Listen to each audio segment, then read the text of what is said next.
ஒரு வேளை இல்லையா, இப்போ மனம் திரும்பலுக்கு கொண்டு வந்துருங்க. ஆஹா, நான் மாறிடுறேன், கர்த்தரை மாத்திரம் மகிமைப்படுத்த விரும்புகிறேன். மறைமுகமான கிறிஸ்தவ ஜீவியமே இல்லை. ஒளிஞ்சு விரைஞ்சு வளர்ந்து ஒரு பிரயோஜனம் இல்லை. தைரியம், ஏன்னா வேதம் சொல்கிறது. நான் அதுக்குள்ளே போனால் நான் நேரம் ஆயிரம். அதனால பார்க்குறேன். ஆண்டவரே சொல்ல, என்னை நீ இந்த பூமியில் மறுதளிச்சால் பிதாவின் ராஜ்யத்தில் வரும்பொழுது நான் உங்களை என்ன செய்வேன்? மறுதளிப்பேன். ஆண்டவர் சொல்ல, நான் பார்க்கலையப்பா, உன்னை எனக்கு தெரியாத ராசா, எம்மா உன்னை எனக்கு தெரியாத, நீ பெரிய ஆளாக இருந்திருக்கலாம், ஆனால் உன்னை எனக்கு என்ன செய்யாது, தெரியாது சொல்லிடுவார். The Lord will neglect. அவர் நம்மளை என்ன செய்வாராம்? தள்ளிடுவார், அறிமுகம் இல்லைன்னு சொல்லிடுவார். ஆகவே தைரியமானவர்களாய் நாம் இருக்க வேண்டும். பூரணமான மனம் திரும்ப நமக்கு என்ன செய்யட்டும்?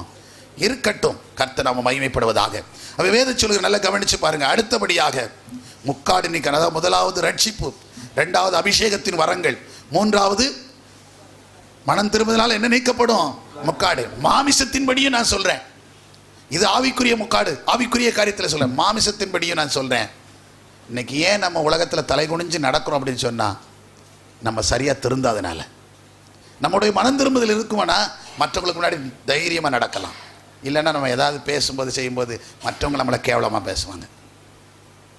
நீ எல்லாம் ஒரு கிறிஸ்தவளா, நீ எல்லாம் ஒரு கிறிஸ்தவனா, நீங்கள்லாம் கிறிஸ்தவ கோயில் இப்படின்னு ஒன்று வச்சுவாங்க. கேட்பான். இதுக்கு கிறிஸ்தவ கோயிலை குறை சொல்லப்படாது. இந்த கோயிலுக்கு போனது தான், இந்த கோயில் இருந்துச்சு, சர்ச்சாவே தான் இருக்கும். ஏசுனார் தான், பாஸ்டர் தான், விசுவாசி தான். இவங்க யாரும் மாறல. நம்ம மனம் திரும்பாம நம்ம கிரியைகளை, செத்த கிரியைகளை செஞ்சுக்கிட்டே இருந்துக்கிட்டு யாரு மேல குறை சொல்லிக்கிட்டே இருக்கக்கூடாது. அப்படி வந்து அழுக்கு கொட்டிருமாக்கும். யாரையாவது குற்றப்படுத்தின இங்கே அழுக்கு ஒட்டுமா? ஒரு அழுக்கு இங்கே ஒட்டாது. ஒட்டுமா? அழுக்கு யார் மேலே தான் ஒட்டும்? யார் அதை செய்கிறோமோ அவங்க மேலே தான் என்ன ஒட்டும்? அழுக்கு ஒட்டும். சேரில் போய் தகுதியில் போய் கள்ளத்துக்கு போட்டால் யார் மேலே தான் தெரிக்கும்? யார் மேலே தான் தெரிக்கும்? போட்டோ மேலே தான் தெரிக்குமா தவிர ஊரில் இருக்கவங்க மேலே தெரிக்க போகிறது கிடையாது. தெரிக்குமா? நல்ல சொல்லுங்களேன். அதனால முக்காடு ஏன் அப்படின்னு சொன்ன, மாமிசத்தின்படி நான் சொல்றது தான். ஏன் முக்காடு, ஏன் தலைகுனிவு, ஏன் வெக்கம் அப்படின்னா, இன்னும் பூரணமான ஒரு மனம் திரும்ப இல்லாமல் தான். நாம் உண்மை உள்ளவர்களாய், நாம் உத்தம் உள்ளவர்களாய், நாவுக்கு என்ன போடுகிறவர்களாக, நாவுக்கு என்ன போடணும்? பூட்டு, காவல் போட்டுட்டோம். இன்னைக்கு எல்லாத்துக்குமே சிக்கல் எங்கே தான் இருக்குது? நாவில் தான் இருக்குது. வருஷ கடைசிக்கு வந்துட்டோம். நாவை அடக்கணும், வாய் அடக்கி வாழ வேண்டும். தேவையில்லாத நெஞ்சிடக்கூடாது, பேசக்கூடாது, தேவையில்லாத சொல்லக்கூடாது. சொல்ல வேண்டியதை சொல்லணும், பேச வேண்டியதை பேசணும், அதுதான் செய்யணும். எதுக்கு? அதுக்கு தேவையில்லாத போய் என்ன செஞ்சிடக்கூடாது, சொல்லக்கூடாது.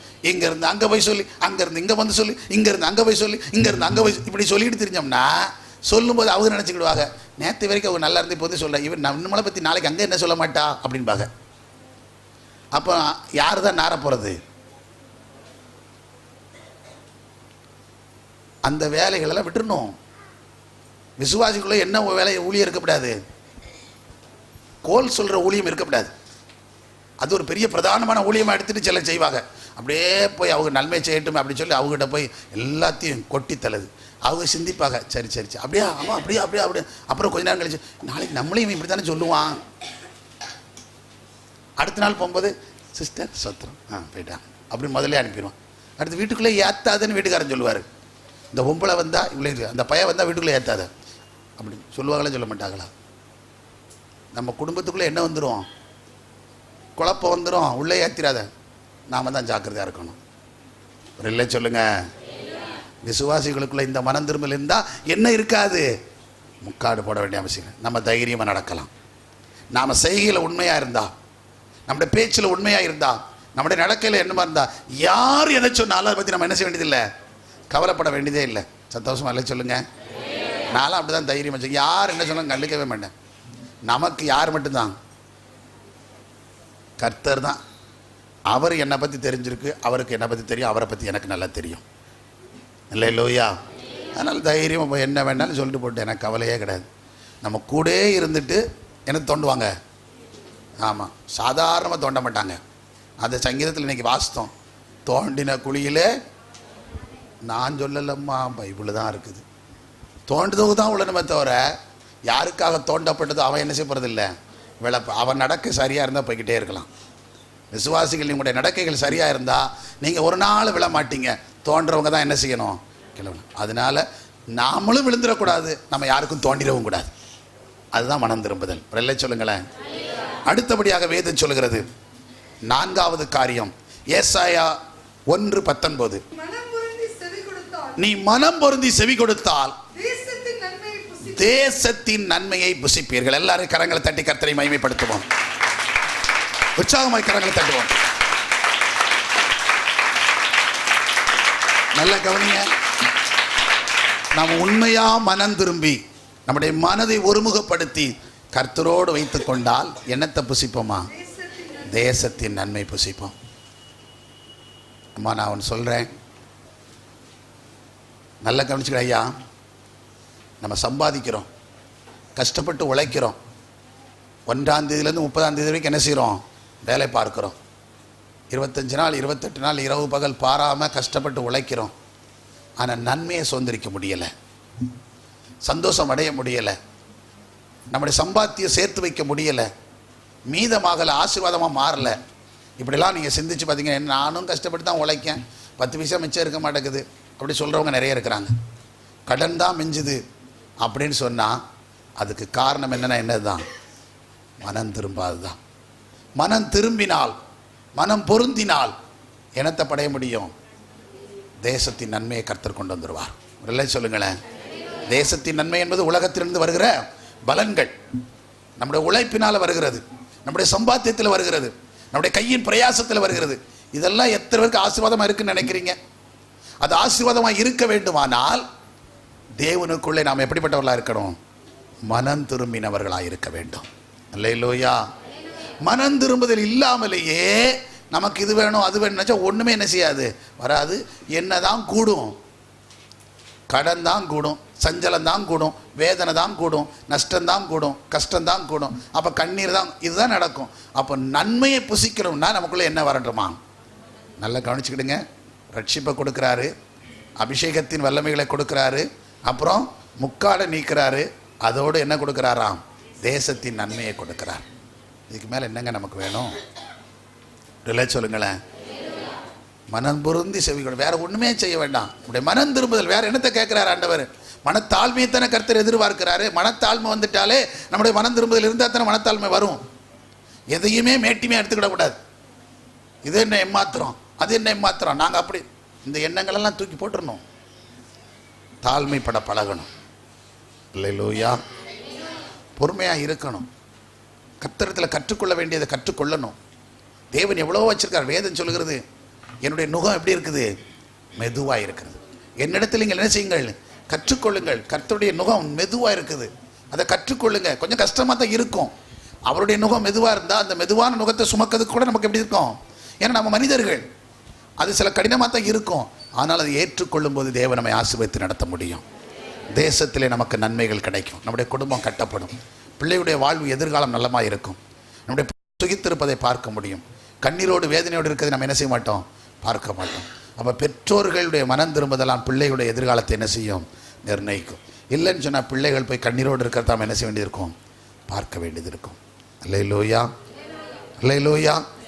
ஆகவே நாம் விழித்திருந்து கர்த்தநாமத்தை மகிமைப்படுத்த வேண்டும். தேவன் சொல்கிறார், மனம் திரும்பினால் என்னத்தை பெற்றுக்கொள்வீர்கள்? தேசத்தின் நன்மை. இன்னும் நான் சொல்லிட்டே அதில் நிறைய நன்மைகள் இருக்கிறது.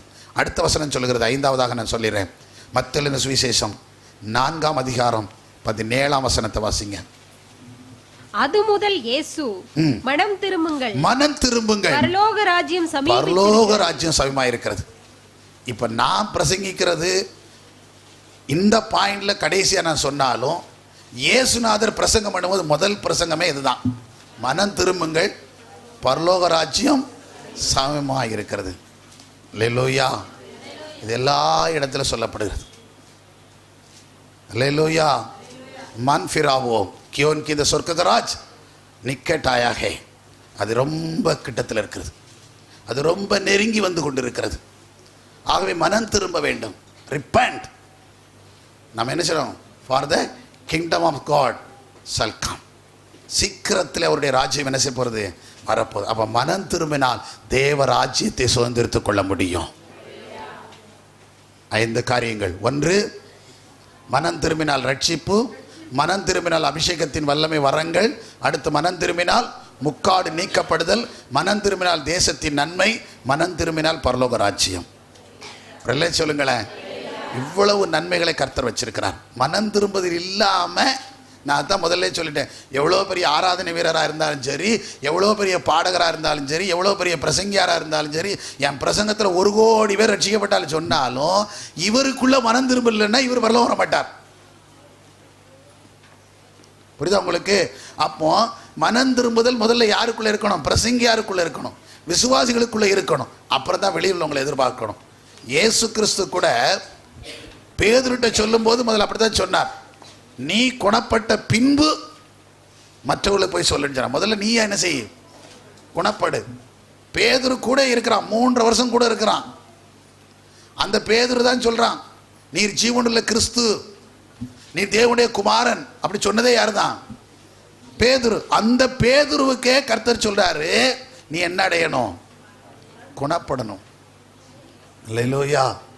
விசுவாசி தான் குணப்படணும், ஊழியக்காரன் குணப்படணும். பிரசங்கத்தை மட்டும் நான் பண்ணிடுறேன், பெருமையாக பண்ணுறேன்னு சொல்லல, பிரயோஜனம் இல்லை. தேவனுக்கு தன்னை அர்ப்பணித்து கொண்டால் மட்டும்தான், மனம் திரும்பின வாழ்க்கை வாழ்ந்தால் தான் பரலோக ராஜ்யத்தை சுதந்திரித்துக் கொள்ள முடியும். இல்லை சொல்லுங்க, வாழ முடியாது. ஏனோ தானோ நல்ல கர்த்தர் கொடுத்துருக்காரு, வேலையை கொடுத்துருக்காரு, படிப்பு கொடுத்துருக்காரு, பட்டத்தை கொடுத்துட்டாரு, வசதி கொடுத்துருக்காரு, எல்லாம் கொடுத்துருக்காருன்னு சொன்னால் மனம் போல வாழ முடியாது. மனம் போல சொன்னால் சஞ்சலம் தான், வேதனை தான், ஒரு நாள் மேலே வந்து நிற்க முடியாது. அல்லேலூயா.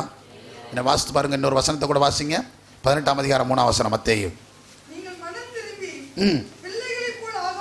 நீங்கள் மனம் திரும்பி பிள்ளைகளைப் போல் ஆகாவிட்டால்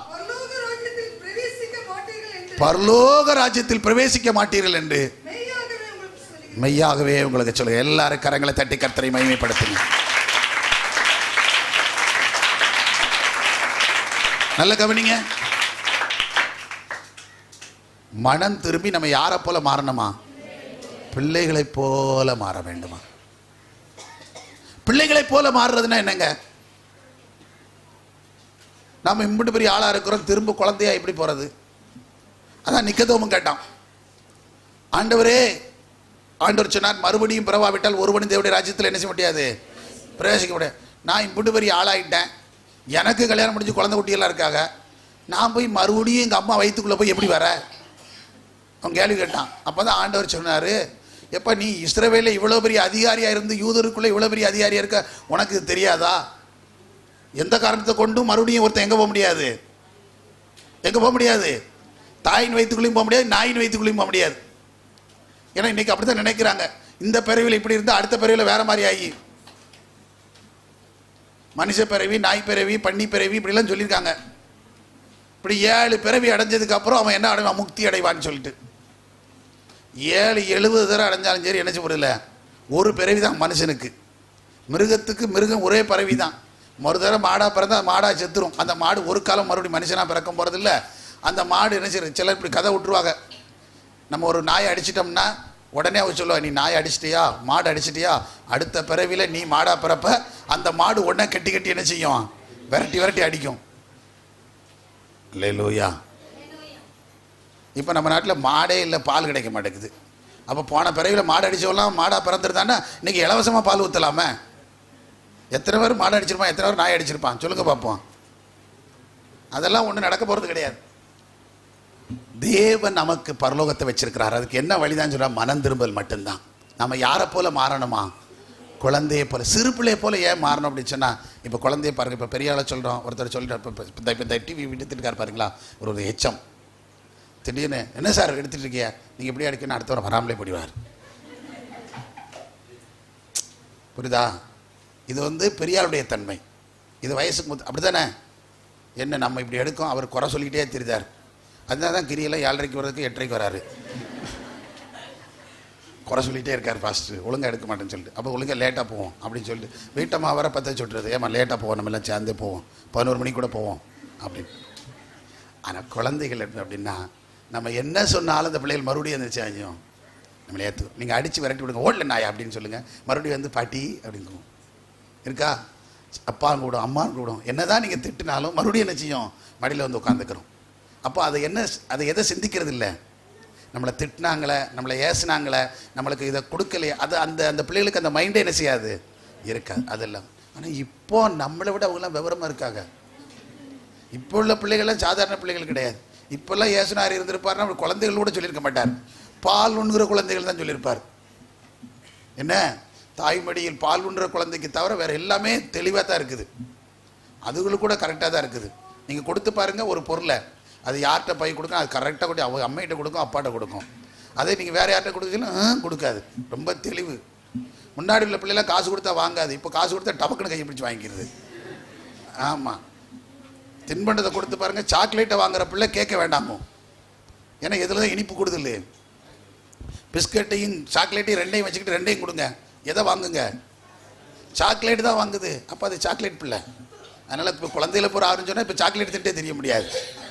அதனால் நான் எதுக்கு சொல்ல வரேன்னா, ஆனாலும் சுபாவங்கள் இந்த குழந்தைகளை போல் என்ன செய்யணும், மாறணும். உருவம் அப்படித்தான் இருக்கும். சுபாவங்கள் எதையும் லகுவாக ஏற்றுக்கொள்ளணும்.